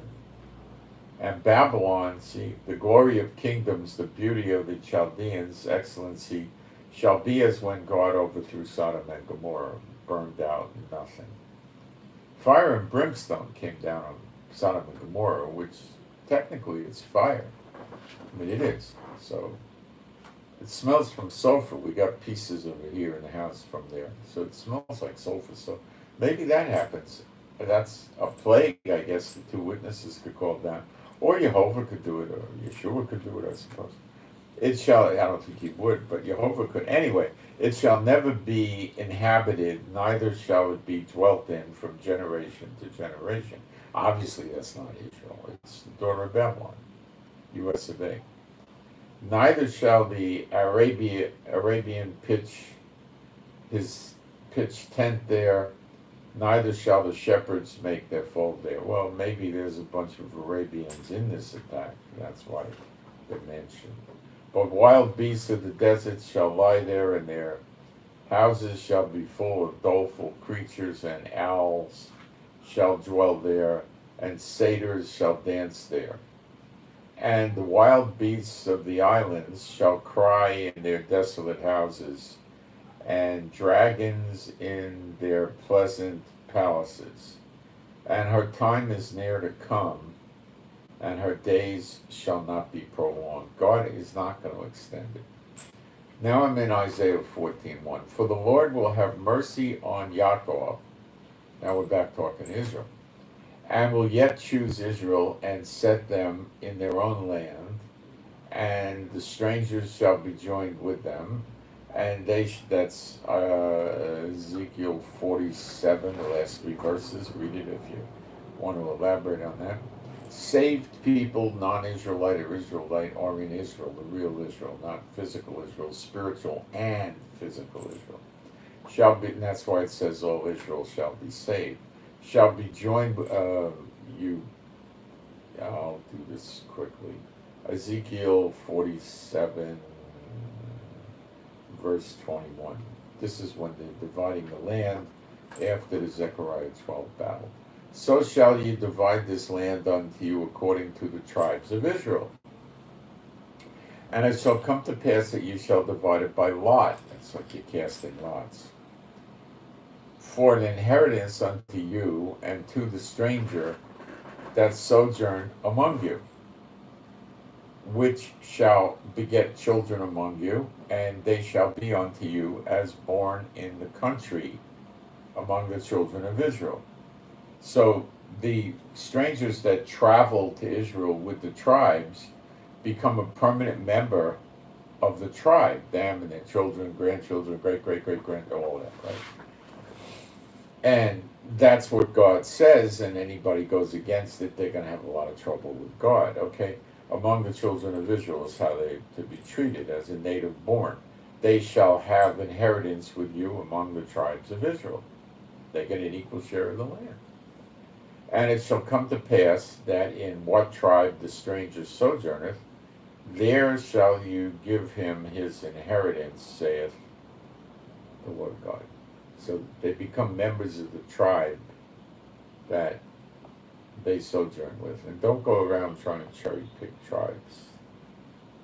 It's kind of a joke, really, but not so much of a joke either, I guess. Anyway, who knows? The tribe you're in is the tribe you'll be a member of. All right. And it shall come to pass, so that's when the 10 tribes come to Israel. And then at the end of the battle of Gog and Magog, which is the great day of the Lord, it says, they shall all know me, knowing, speaking of Israel. And the reason they all know him is because they're back in the land. Okay, that's working as a Bible lawyer, looking at the evidence in the scriptures. And it shall come to pass, wait a minute, got ahead of myself. Strangers shall be joined with them, and they shall cleave to the house of Jacob. And the people shall take them and bring them to their place, bringing the Israelites to their place.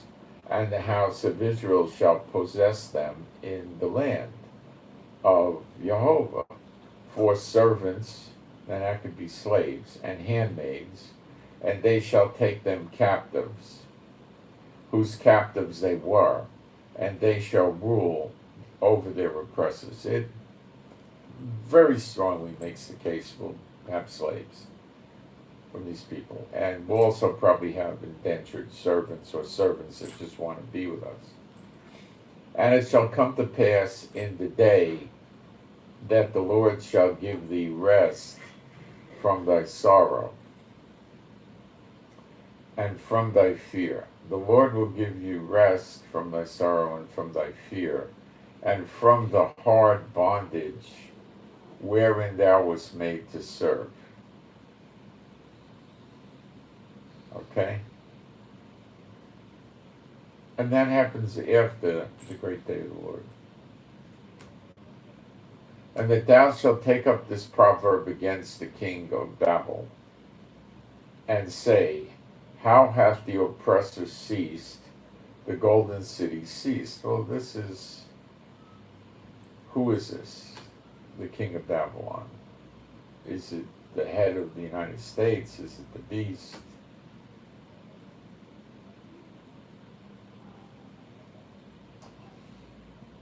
Let's keep reading. Jehovah hath broken the staff of the wicked, and the scepter of the rulers. He who smote the people in wrath with a continual stroke, he that ruled the nations in anger, is persecuted, and none hindereth. The whole earth is at rest, and it's quiet. They break forth into singing.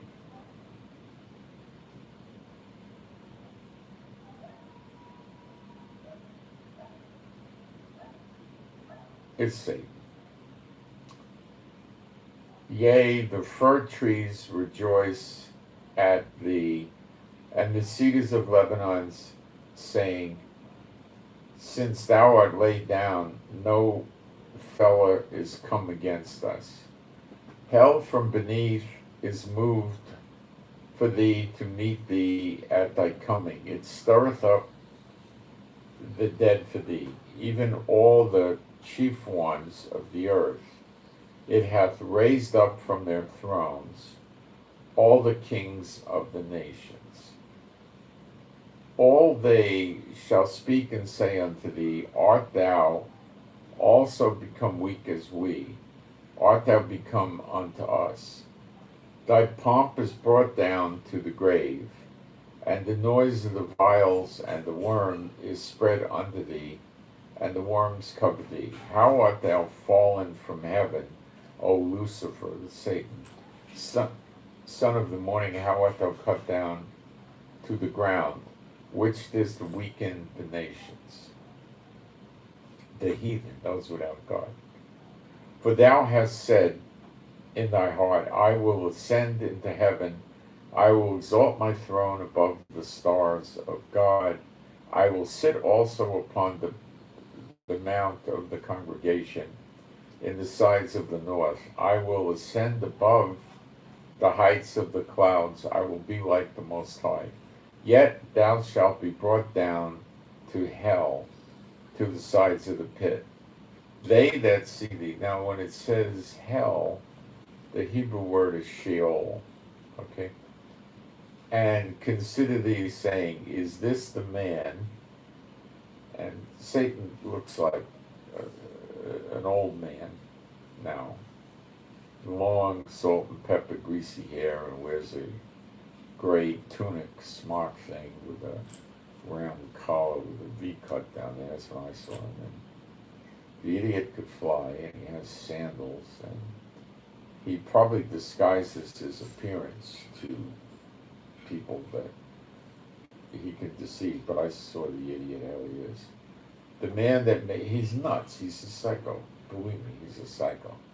The man that made the earth to tremble and did shake kingdoms. That made the world as a wilderness and destroyed the cities thereof. That opened not the house of his prisoners.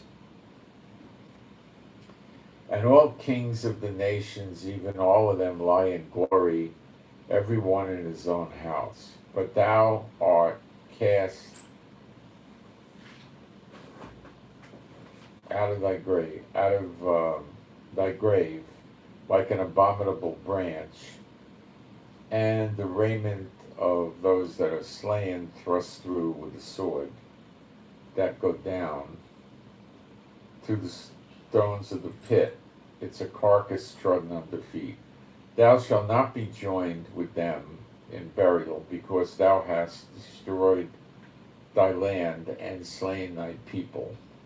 The seed of evildoers shall never be renowned. Prepare slaughter for his children.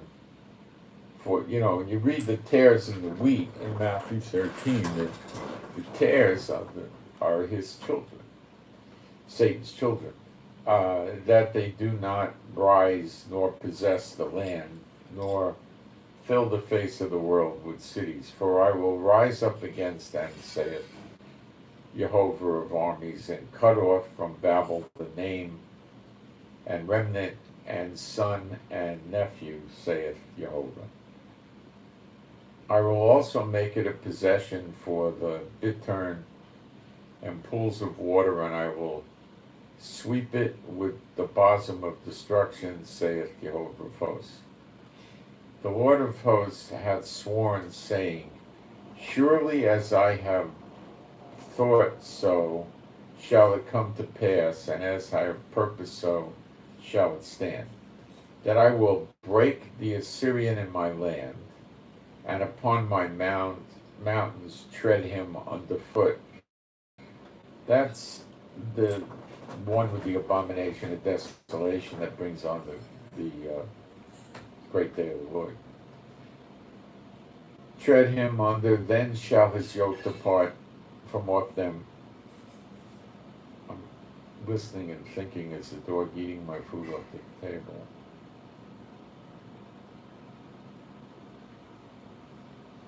I think so. Give me a second. I'm going to have something left to eat. And I have a feeling it's already gone. But I'm going to look. Could I get out? No, you don't know what I'm talking about.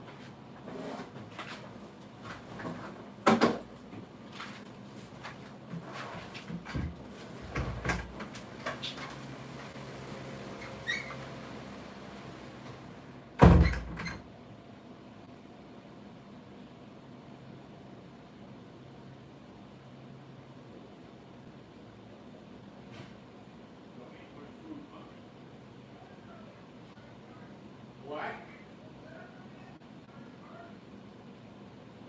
I'll be there in a little while. I'll be out quickly. No, I'm okay. There's my wife making some noises in the kitchen. All right, so this is talking about Satan's punishment. And then I got one more thing I want to go through, and that's going to be at Revelation 13, verse 1. This is the beast. And it was given unto him to make war with the saints. No, I don't. Verse 7, 13:1.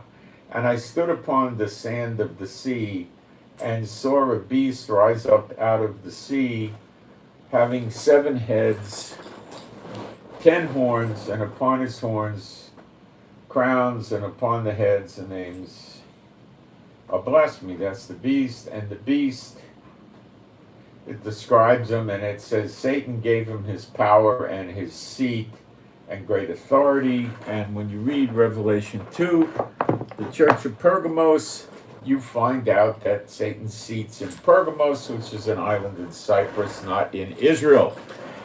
And Yeshua was crucified outside the gate. So get your head out of this, all this stuff happening in Israel. And I got to go eat. And this has been a long study, and I'm knocked out.